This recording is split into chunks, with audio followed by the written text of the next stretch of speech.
Hey everybody, John here with Coach Training EDU. This is the Coaching to Flourish podcast. Raj is out this week. I am running solo, and I am looking at the bank of questions here that have been collected. I'm just going to go through a couple of them, not really just seeing which one is what. This episode, I think, is just glancing over. This is going to look at a couple of the myths of life coaching. The first is, my life is far from perfect. Can I still become a life coach? And I think this fits into one of the biggest myths of coaching is that people who are looking to be a coach have an idea that you have to give advice or that coaching is about giving advice. And if you look at some of the, main videos out there on YouTube or TikTok or Instagram that talk about coaching, therapists and things like that who mention coaching, this is the main issue that comes up, and I see is that a lot of them have this idea that being a coach means that you have the perfect life advice to give other people. That's simply not the case. This is coming from a knowledge basis of the world and of delivering value. What I mean by that is that you're giving value based on the knowledge that you have or the quality of the advice that you can give. Admittedly, when I first started coaching, every single coaching session, I tried to make it so that there was some challenge, some problem, something that people were getting that was worth the coaching session. Now, this is back in the mid-2000s when coaching wasn't as well known as it is now, and I felt like I had to really prove the value of coaching to other people. So every session to me felt like this massive proof of, is coaching worth it? Does this work? Now, I knew that it worked from my own client, my experience as a client. I loved coaching. I knew the value that coaching provided me as a client, and that's what kept me going. But when I was trying to coach and trying to find value, trying to value hunt, my sessions became wonky. They were not great. They were more like problem hunting and solution hunting and advice giving. This feeds into the main myth that people have about coaching. So instead of that, the reality is that coaches, we are not delivering knowledge. We're delivering empowerment. And the way that coaches deliver empowerment is by asking questions, by caring about their clients and putting themselves in essence as a student of their client. And when you're in this space as a coach and you're listening and you're curious and you're asking questions that are delivering value to your client by asking your client, prompting your client to explore areas that they have not yet covered, they have not yet thought about, clients feel that. And the world is so noisy. There are so many messages. The ability for someone to create something and then spread it an infinite number of times is there. So in this noisy world, the thing that delivers value from a coaching perspective is space and listening, and this delivers empowerment. So the whole idea that do I have to have my life perfect to be a coach, it feeds into that myth. And so from the perspective of what you need as a coach, you need curiosity, you need basic skill sets and understanding of different mindsets, and also having what coach training will provide you is a scaffold, a radar for your listening to become more precise. That's what you need as a coach. It almost has nothing to do with your life being good or bad or whatever. It's all, they are two distinct things. Now, getting coach trained will absolutely help you in your life because you'll be able to see things from different perspectives. You'll have different ideas. A lot of the coach training that we do at Coach Training EDU, it's interleaved learning. So you're doing 2 hours once a week over a period of 6 months. This has since become the industry standard for other coach training companies or other organizations have followed this model because it works. And Coach Training EDU was one of the first to put this model together. In this idea, when I started this in 2009, there really weren't that many online coach programs. And I developed an online coach program because I was specialized. I looked at academic life coaching and the idea of where can you find people who are interested in coaching, academic life coaching, specifically working with students. It was all over the world.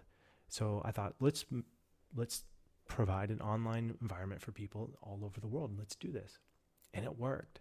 And we tried the weekend thing where we tried to condense the training into a series of in-person things briefly. I didn't like it as much because it's just too concentrated. When you spread it out over that period of time, over 6 months, and you're meeting for once a week for 2 hours, and you're coached and being coached, you feel the value of coaching. You know what coaching can do in your own life. This is half of what makes you a good coach. And it's surprising how many people take coach training without having worked with a coach for longer than maybe a couple months. A lot of people feel it and they realize, yeah, this is what I want to do with my life. So the idea of, does your life have to be perfect for you to be a coach? No. Will coach training improve your life? Absolutely. Do I think this is basic training for everyone? Yes. Everyone, I mean, in my experience, I think coach training is basically empathetic listening and, self-awareness training.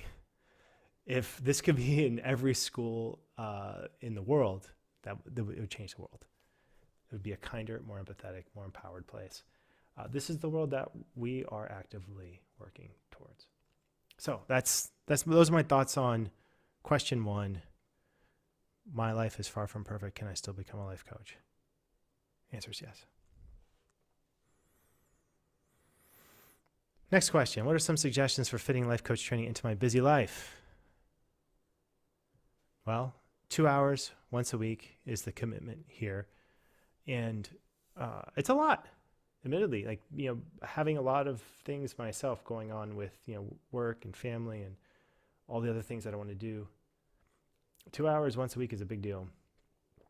And I think it's only worth it if it feeds you and that the program is something that's, it's not wasting your time. You're in it and you're actively participating in it, which is the way we've designed these programs. Oftentimes people leave the 2 hours feeling more energized, more jazzed, more alive than when they started. And so it's an energy, in my experience, it's an energy giving activity. These are the kinds of activities that you want to put in your life. I think life coach training fits into that. Let's get another one here. Can life coaching help me become a better parent? Yes. So our daughter, our oldest daughter is 15. She is the product of 2 life coach trained parents. We were trained before she was born. And at 15, you can see, we make jokes about what, she'll turn out, like the things, the complaints that she'll have. But it's amazing being able to be trained in empathetic listening, and then having that training from from an infant to a young child and now a teenager, to be able to shift into that level 2. And she and her sister, 15 and 12, the way that they communicate to each other as well is so precise and caring. And I think what it is, it's a mimicking of the way that me and Amois communicate, and then communicate with them. And Amois is brilliant as a communicator. And when there's a basis of belief that coaching adopts, and the belief is people are naturally creative, resourceful, and whole. This is something that Karen Kenseyhouse and Laura Whitworth from CTI were champions for. This idea of people's natural wholeness. And when parents approach children from this place of natural wholeness, the conversations that come up are not here's my directive and then you have to obey it. The conversations that come up are more around curiosity of, okay, so what are you trying to accomplish? What's the, let's say clothing choice. What kind of clothing choice are you trying to accomplish here? Like what's the point? What are you after? And then there's an information sharing. Well, parents will say, this is my perspective, this is my point of view, this is what I think about, go into it. And it seems like kind of silly in some sense. And sometimes there's definitely a no, where it's like, yeah, like That's not going to fly. But the thing about it is that when curiosity is the default and conversation is the default, understanding is the default with a basis of wholeness, then when you do have to block, when you do have to say, no, this is just the way it's going to be, it sticks. It's better. Now, we're not perfect. It's hard. I mean, there are challenges and, we have our things. But does life coaching help? Absolutely. I know it's made me a better parent, better friend, better everything. And there's still more to go. One of the things that I think is the most valuable when it comes to coach training is this ability to take feedback, understand feedback, and to not take feedback with such fragility, or trying to defend against it, but really using feedback and becoming robust with it. And this idea of being able to communicate in level 2, empathetic communication, being able to have curiosity be your default, and then as a parent also to understand feedback and to approach it from an anti-fragility standpoint. I mean, that's just powerful. And it is empowering, both yourself and your child. We'll see how they turn out. 15 and 12, so far so good. And then it's like a grand experiment. They think I don't know how many children there are who have two trained parents as life coaches. A lot of pressure for them, both of them, to keep going with it. So can life coaching help you become a better parent? Yes. All right, let's get another one. Let's get another question here. I have no experience in education, but want to work with students. Can I still become an academic coach? Yes. So there are a few people, different kinds of people who take the academic life coaching program. The first group are people who are advisors. These are people who work in universities. We've trained people in over, I think, 200 universities at this point.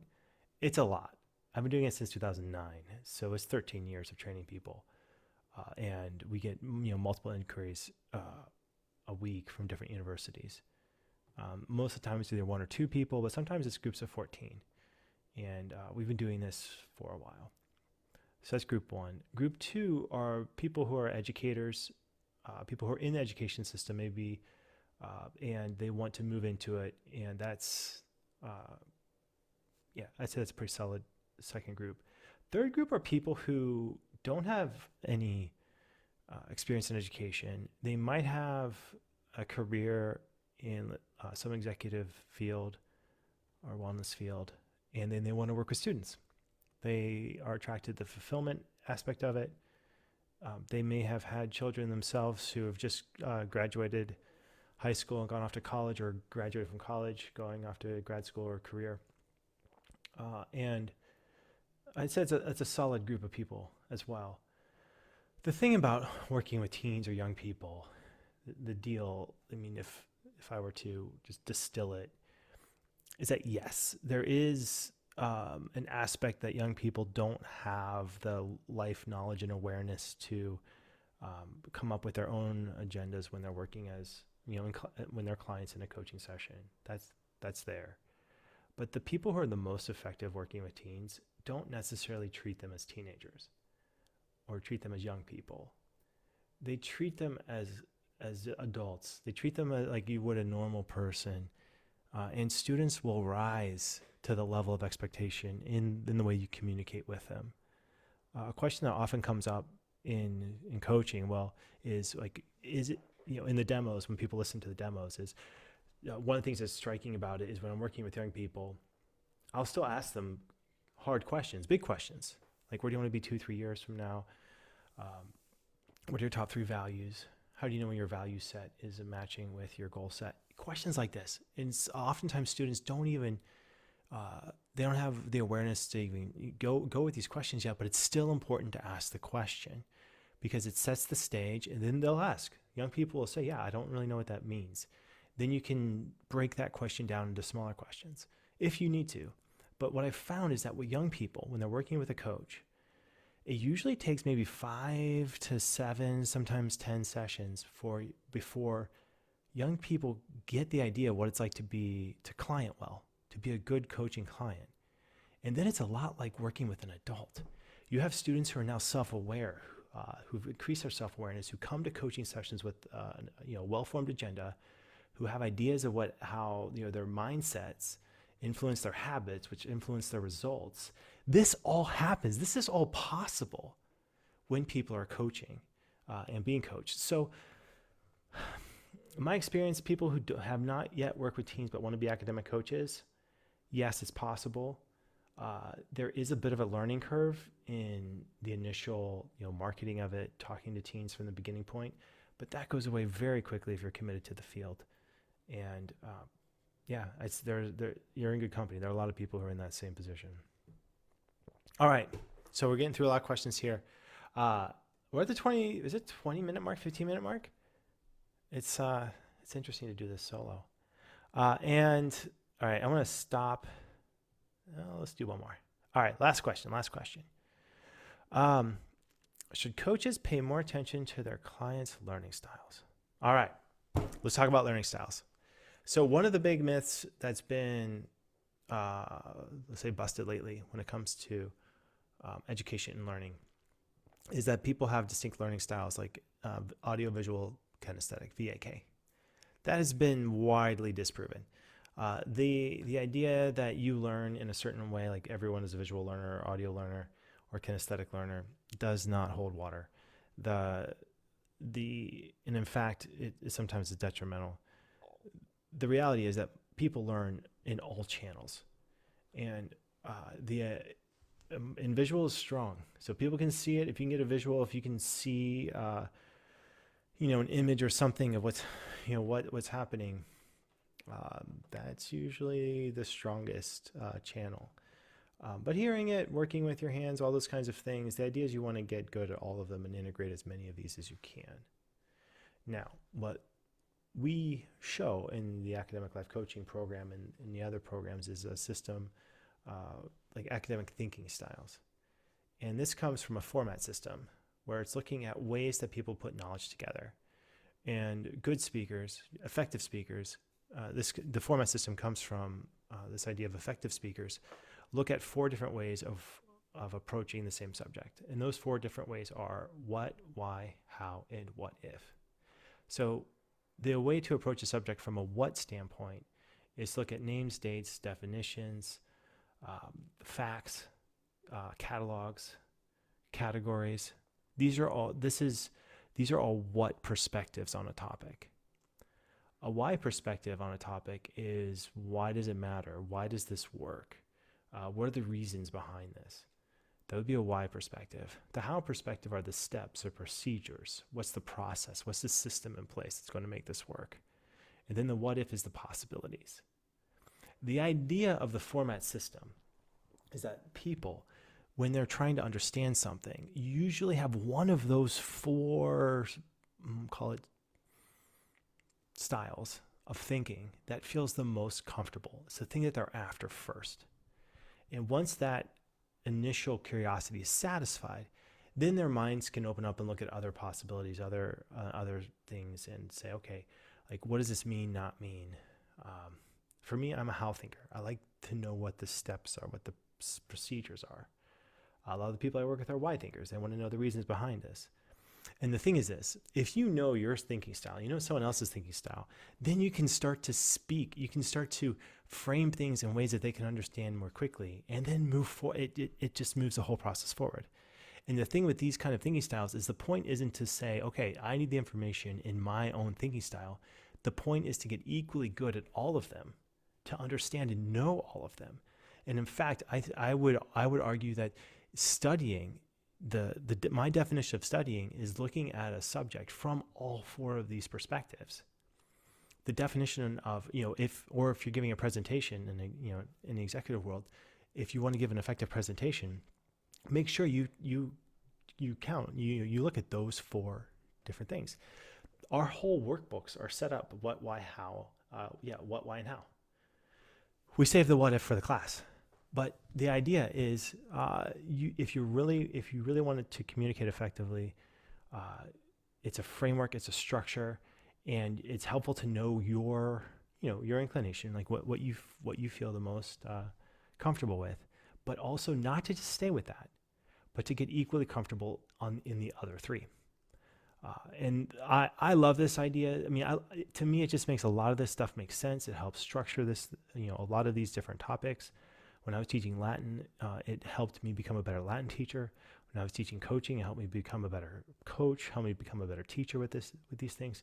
So this idea of, is it useful to spend time and more attention to your client's learning style? Yes, that is a useful thing, but not from the sense of the traditional, this is your learning style, let's make sure that the information you take in matches. It's not that. It's, okay, this might be a way of thinking that you're comfortable with.